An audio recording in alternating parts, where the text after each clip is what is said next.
Buongiorno bambini, pronti per una bella nuova storia del buongiorno? Io sono pronta a leggerla e voi ad ascoltare? Mi sa di sì.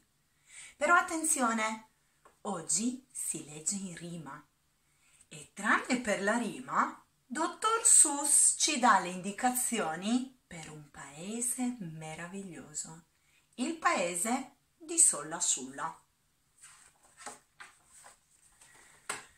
Quando ero più giovane, sereno e felice, vivevo in un posto detto Valle di Bice e niente di niente mi andava mai storto, finché un giorno che forse ero assorto tra le margherite dai gambi allungati, guidato dai piedi come me spensierati.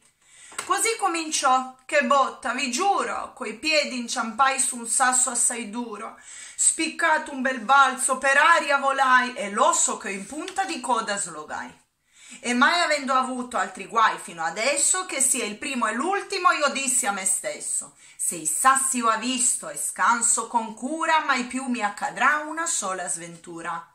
Ma guardate in avanti, non mi diede ragione. Io fissavo quei sassi e avvertì uno strattone. Era quaglia pennuta, verde prato la testa, sguscia dietro e la coda mi attacca molesta. Ora so che i problemi sono opposti viandanti, gli uni vengono da dietro, gli altri davanti. E io dissi a me stesso: d'ora in poi mi concentro, sarò vigile il doppio, sarò il doppio più attento. Puntando ogni dove le pupille rotanti, stanerò i guai in arrivo da dietro e davanti. Scoprì che l'impresa era ardua davvero, ma dietro e davanti al sicuro io ero. Ed ecco altri guai, da sopra, da sotto, un pinzi sul collo, al piede un punzotto. Impossibile ora sostener la battaglia, il pinzi, il punzotto, i sassi, la quaglia. Il mal si disventura, ormai mi attanaglia. Ero là, sommerso dai guai fino al collo, quando un tipo in monociclo a barcollo. «Giovanotto», mi disse, «quello che ti è accaduto anche a me, e anche ad altri ho saputo. E così, dopo aver riflettuto, ho deciso che andrò a Sola Sulla sulle acque del fiume Trastulla. Soffre poco chi è là, o quasi nulla. Non dista poi tanto, è forte il cammello, vedrai farà presto, fai un salto, su bello». Montai dietro a lui. Per l'intera giornata viaggiò quel barcollo a briglia allentata. Che strada di sassi, scossoni ed inciampi, a notte, confesso, mi presero i crampi. «Signore, mi scusi, ma quando arriviamo nel posto stupendo? Ancora non ci siamo». «Giovanotto», rispose, «devi essere paziente. All'alba vedrai Sola Sulla splendente e mai più avrai guai, promesso, più niente». Ma quando alla fine con l'alba vien giorno, di quella città non c'è traccia d'intorno. Al posto di quella trovammo altri guai, dal male il cammello faceva le bolle e a noi toccò spingerlo sul ciclo a barcollo. E poi ci trovammo di fronte all'assillo di dare al dottore il nostro cammello. Non sono frequenti i curacammelli e specie sui monti sono rari e distanti. Così trascinammo quel vecchio barcollo volendo salvare il nostro cammello. Tirai e scoprì sul più bello che tiravo anche il tipo, non solo il cammello. Ma guarda, pensai, è davvero scorretto. E lui disse: calmo, io il dovere rispetto. È lavoro di squadra, io metto la mente, tu i muscoli, le pene, il dolore insistente. Io scelgo il percorso, ti oriento, ti guido per trovare più in fretta un dottore di grido. Seduto sgobbava di voce e di mente, con me che son piccolo diventò prepotente.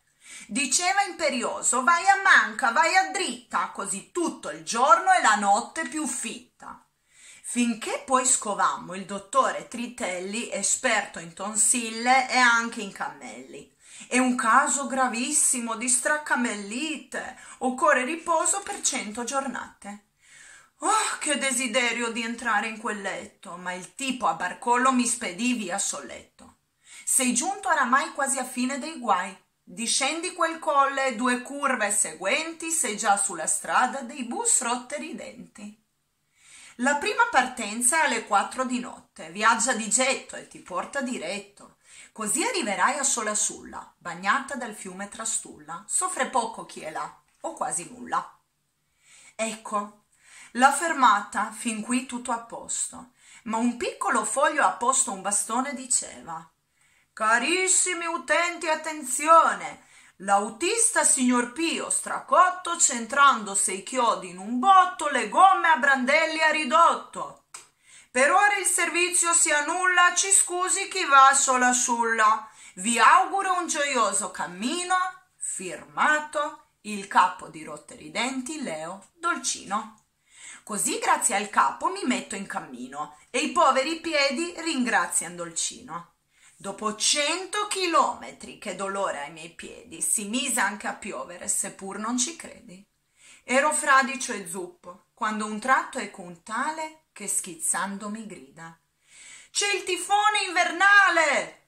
Il tifone invernale è arrivato anzitempo e qui attorno tra poco non sarà un passatempo. Sciocco chi non va via, e così faccio anch'io. Vado in Costa Smeralda a trovare mio zio. «Vai a riparo», mi grida, «se vuoi va a casa mia». Poi quel tipo guizzando come pesce andò via. Riparai dentro casa e mi rannicchiai. Cercavo riposo, ma a dormir non riuscì. Chi dorme 6 piedi son ghiacce e palette, e intorno a famiglie di topi e civette.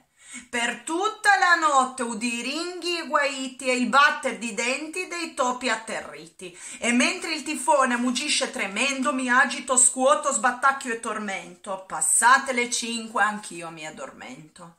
Sognai di dormire su onde ondeggianti, di molli cuscini setosi invitanti, e in sogno dormia Solasulla sulle acque del fiume Trastulla. Soffre poco chi è là, o quasi nulla. Mi sveglio.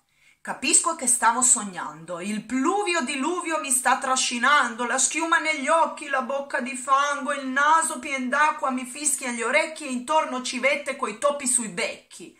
E dissi a me stesso: mi chiedo perché un simil disastro tocca a me.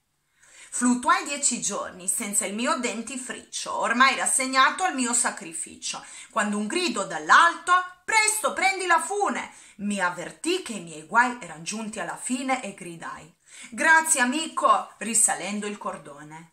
Ma giunto su in cima non era un amico. Finiti i miei guai? Adesso ve lo dico. Un uomo a cavallo mi mandò fuori di grazia. Io sono Gengis Khan, generale disgrazia. Siamo in guerra, figliolo, e tu devi sapere che ogni giovane deve fare il proprio dovere. Siamo in marcia, ragazzo, e ci serve il tuo aiuto. Già l'attacco è vicino, già vittoria io fiuto. Contro l'orrido squasso di Passo Pompelmo, ora vai, soldatino, dimostri il tuo impegno. E mi mette un cannuccio, un fagiolo leggero, che non era un granché, ad onore del vero. Poi gridò: «All'attacco! Per lo squasso è la fine! La vittoria e la gloria già ti sono vicine». E poi Gengis glorioso di avanzare fa cenno, e con le armi gloriose si dimena e s'affanna, e le bracche dilata per la gloria tintinna. Ma voltato quell'angolo ci accorgemo anche noi lassi che lì a Passo Pompelmo eran tanti gli squassi. E Khan Gengis disgrazia grida ai suoi combattenti: «Non pensate che in guerra si esca sempre vincenti. Alle volte si perde, così è fatta la guerra. Quegli squassi son troppi, stiamo coi piedi per terra.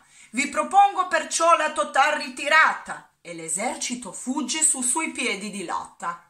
Io ero là, tanti squassi, una folla, uno stuolo. Io ero là, col cannuccio e il mio solo fagiolo. Io ero là, riuscirò. Il mio cuore sussurra a veder la città Solasulla sulle acque del fiume Trastulla. Soffre poco chi è là, quasi nulla. Uscir vivo fu un'impresa assai dura per me. Vidi un vecchio cammino con il numero 3. Perché c'era quel 3 nemmeno pensai, ma visto quel buco là dentro io entrai. Beh, il cammino in cui entrai era imbutto grinzoso, che portava in un tunnel nero, lungo e pauroso. Che traffico là, che ingorgo inumano, bilioni di uccelli che van contromano. Mi vengono addosso con bici e stoviglie, inciampo in scalette, pesciletti e bottiglie. Sdrush nei rifiuti, poi piombo in un corno. Aiuto! Quando nacqui, maledetto il giorno. 3 giorni sepolto in quell'uccelliera, i colpi sul viso, almeno 8000. Cadendo mi ruppi 2 labbra, 3 dita, la tibia, la spina, lo sterno e la vita. E poi avevo fame, un tremendo appetito e zuppo, che zuppa! Io il mio piede ammuffito. Questo è troppo, ora basta, sfinito pensai, ma una piccola botola per caso trovai, forse fuori la testa. Vidi il cielo celeste e capii da quei fiori che ero fuori dalla peste. Ero giunto sulle rive del fiume Trastulla, non può essere lontano ormai sola sulla. Ed eccoci sono, finalmente la vedo, scintillan le torri, prezioso il suo arredo. I guai attraversati cancellai dalla mente, quando un tipo al portone brillante e splendente fece un cenno gentile, festoso e accogliente. Poi mi strinse la mano, benvenuto figliolo, alla fine hai raggiunto questo splendido suolo, benvenuto alla dolce solatia sola sulla, soffre poco chi è qua, o quasi nulla. C'è soltanto un problema, uno solo, figliolo, un'inezia, un affare da niente, uno solo. Questo piccolo fatto che vedrai non è grave, è un problema da nulla che mi dà questa chiave. Qua da noi a Sola Sulla c'è soltanto un portone e c'è anche un minuscolo scacciachiavi in azione. Questo tipo importuno nel portone si è introdotto 2 domeniche fa alle 10:38 e da allora non posso più aprire la porta e poiché porta male alla scaccia dar morte io non posso ammazzarlo. Ma non so cosa fare, la città va in rovina, se nessuno può entrare, è uno stato di cose tremendo, ti pare? È finito il mio compito al portone di Sulla, disse allora il portiere. Io non servo più a nulla e ti dico che cosa ho deciso di fare. Andrò via, e gli disse, lascerò Sola Sulla sulle acque del fiume Trastulla. Soffre poco chi è qua, o quasi nulla. Me ne andrò a Baobaba Ballero, sulle acque del fiume Trallero, lì non soffre nessuno, davvero. Vieni via, segui me, disse al trotto, e mai più avrai guai, giovanotto. E mai più avrò guai, disse a me quella voce, ed in marcia mi misi, mi fermai, perché invece un pensiero improvviso ripensare mi fece. E ripresi il cammino per la valle di Bice, ora so che avrò guai, sarò forse infelice, avrò sempre dei guai, potrei essere morso dal quagliotto penuto se mi addenta nel posto. Ma ho con me un bel bastone, da oggi in poi sono pronto, i miei guai si preparino, io non temo lo scontro. Vi è piaciuta la rima? Ricordatevi che la rima va sempre per prima. Alla prossima!